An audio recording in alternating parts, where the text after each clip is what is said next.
The Korean War is often called America's forgotten war.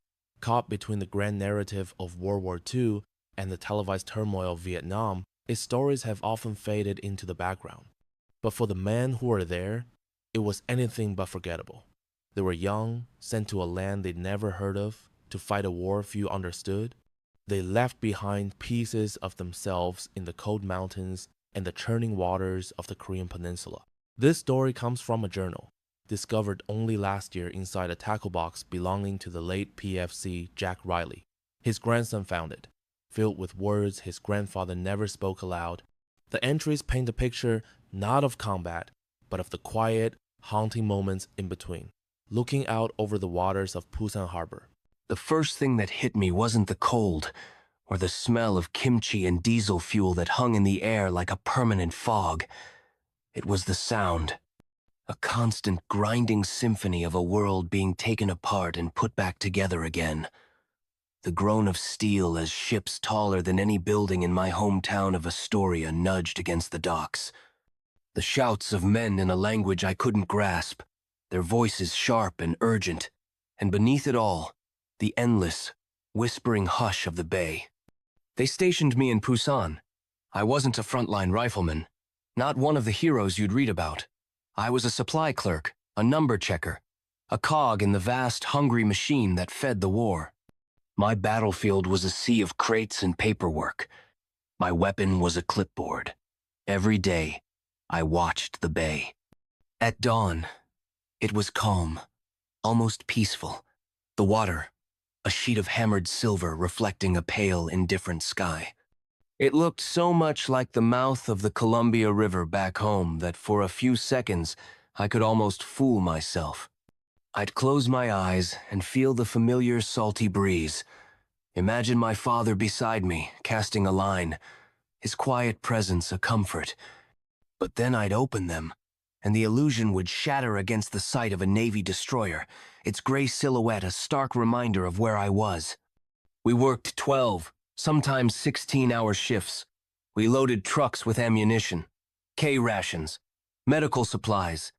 We unloaded the ships that brought fresh faces, boys even younger than me, their eyes wide with a mixture of fear and bravado. They looked at the hills ringing the harbor as if trying to see their future or their end. I saw them march away from the docks, their boots kicking up the dust, and I'd wonder how many would see this bay again. The nights were the hardest. That's when the other ships came in, the hospital ships. You could tell them by the bright white paint and the bold red crosses on their hulls, glowing under the harbor lights. They moved slowly, respectfully, like ghosts returning to a graveyard. There was no fanfare for their arrival, just a quiet, efficient flurry of activity as the wounded were brought ashore on stretchers.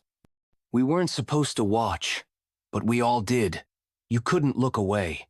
You'd see a bandaged head, a missing limb, a pair of eyes staring at nothing. And you'd hear the low moans, a sound that the sea itself seemed to absorb. I started writing in this journal, to keep those sounds from living inside my head forever. I'd write about the color of the water at dusk, a deep, bruised purple. I'd write about the Korean children with ancient eyes who would dart through the port, looking for scraps or a friendly face. I tried to fill the pages with life, to push back against the tide of loss that washed over this place every single night.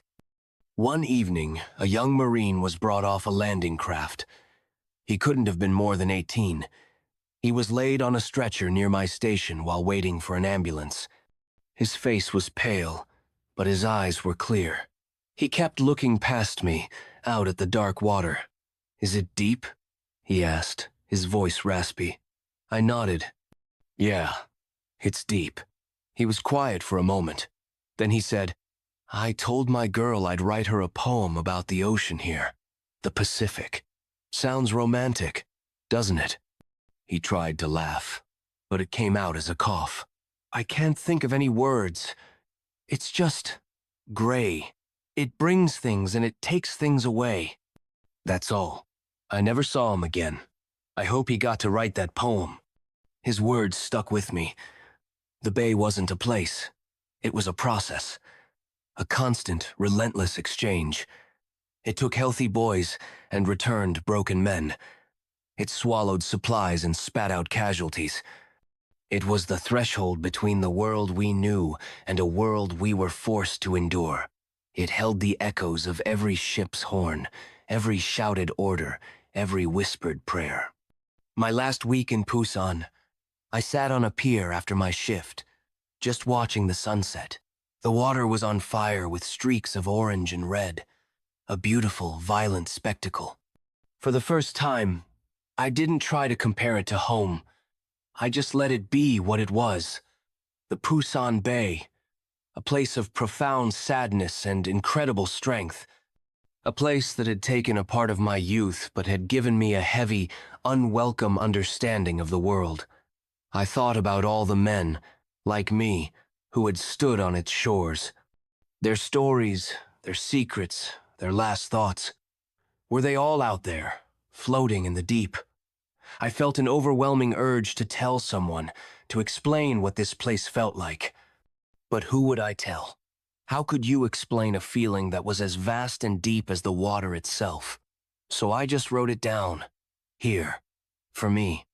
A final entry before heading home, leaving this bay of echoes behind. But knowing, deep down, that a part of it would always be with me. PFC Jack Riley returned home in 1952. He married, raised a family, and rarely spoke of his time in Korea. His journal, filled with the quiet observations of a young man grappling with the immensity of war, lay unread for over 70 years. It was never a letter sent home, but it was a message nonetheless. A message about the quiet moments, the forgotten shores, and the words that are never truly lost, only waiting in the deep to be heard.